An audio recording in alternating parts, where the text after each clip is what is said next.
electromagnetic radiation, or for some reason, a balkanization of epistemology is taking place. And what I mean by that is there is no longer a commonality of understanding. I mean, for some people, quantum physics provides the answers. Their next-door neighbor may look to the channeling of archangels with equal fervor. I mean, if this is not a balkanization of epistemology, I don't know what it is. It is accompanied by a related phenomenon, which is technology, or the historical momentum of things, is creating such a bewildering social milieu that the monkey mind cannot find a simple story, a simple creation myth or redemption myth to lay over the crazy contradictory patchwork of profane techno, consumerist, post-McLuhanist, electronic, pre-apocalyptic existence. And so into that dimension of anxiety created by this inability to parse reality rushes a bewildering variety of squirrely notions. Epistemological cartoons, if you will, and conspiracy theory, in my humble opinion, I'm somewhat immune to paranoia. So those of you who aren't, you know, gaze in wonder. Conspiracy theory is a kind of epistemological cartoon about reality.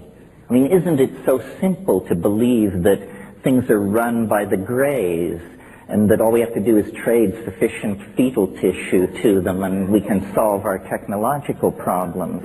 Or isn't it comforting to believe that the Jews are behind everything, or the Communist Party, or the Catholic Church, or the Masons? Well, these are epistemological cartoons. It's, you know, kindergarten stuff in the art of amateur historiography. I believe that the truth of the matter is far more terrifying. That the real truth that dare not speak itself is that no one is in control. Absolutely no one. You know, you don't understand Monica, you don't understand Netanyahu, it's because nobody is in control. This stuff is ruled by the equations of dynamics and chaos. Now, there may be entities seeking control, the World Bank, the Communist Party, the rich, somebody others, but to seek control is to take enormous aggravation upon yourself. Because this process that is underway will take the control freak by the short and curly and throw them against the wall. It's like trying to control a dream, you see.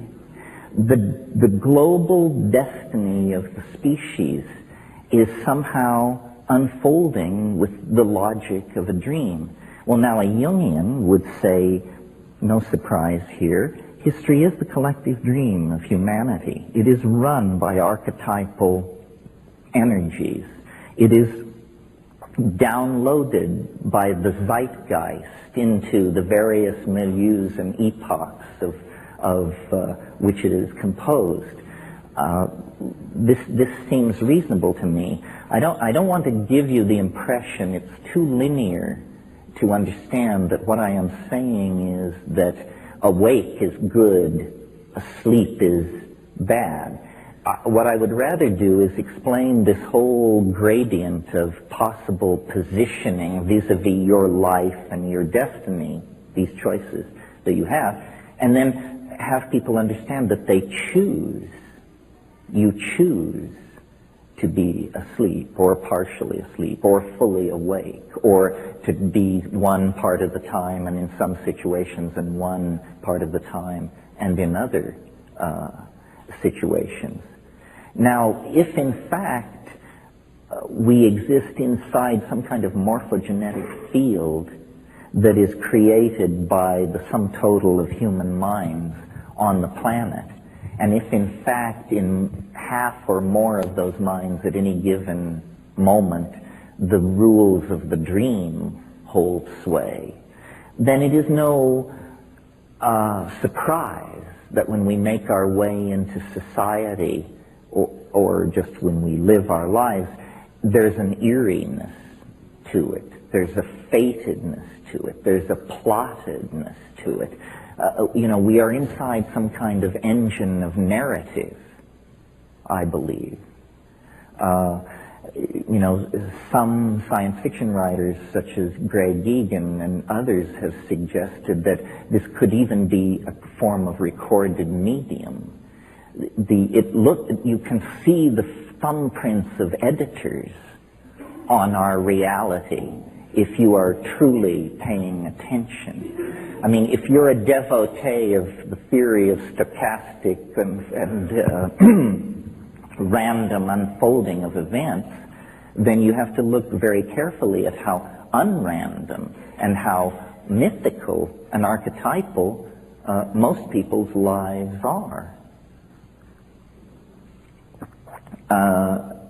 If you take psychedelics and hurl yourself to the edge and spend time with strange Aboriginal people in remote parts of the world, the cosmic giggle becomes your friend. But in fact,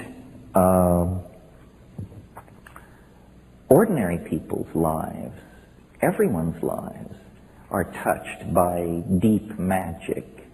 And again, the primary datum is experience, and then the models are built backward from the primary data without prejudice and in an attempt to transcend historical momentum.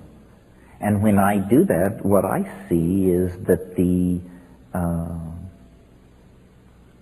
carrier of the field of the cosmic giggle in most people's lives is love. Love is some kind of output which messes with the entropic tendency toward probabilistic behavior in nature. What do I mean by that? I mean, you can be the janitor at Microsoft and the vice president and chief of operations, his daughter can bring him lunch one day, and you can, from a distance, have your eye fall upon her and fall in love with her. And from that point to having the 5 children she bears you go off to Harvard and the Sorbonne, it's just a matter of running the clock forward. And these things to you it may seem like a miracle, but to those of us who are students of human happenstance, it's inevitable. I mean, you can launch your story. And I've, in the course of taking psychedelics and looking at my life and other people's lives and narrative, I think that the secret of, I don't want to say anything as pretentious as transcendence or enlightenment, but the secret of taking hold of one's destiny is to understand that one is a character. A character is a different thing than this model you inherit out of the idea that you're a three-dimensional animal inside a democracy with a Christian heritage and a Dewey Decimal cataloging system or whatever. Anyway, these are some of the notions that occur to me in the context of comparing dream on many scales. You have to really struggle, I think, to believe that you actually live inside the model of reality that science and Newtonian physics and the mathematical analysis of nature have given us. Not to get too philosophical here, but for positivist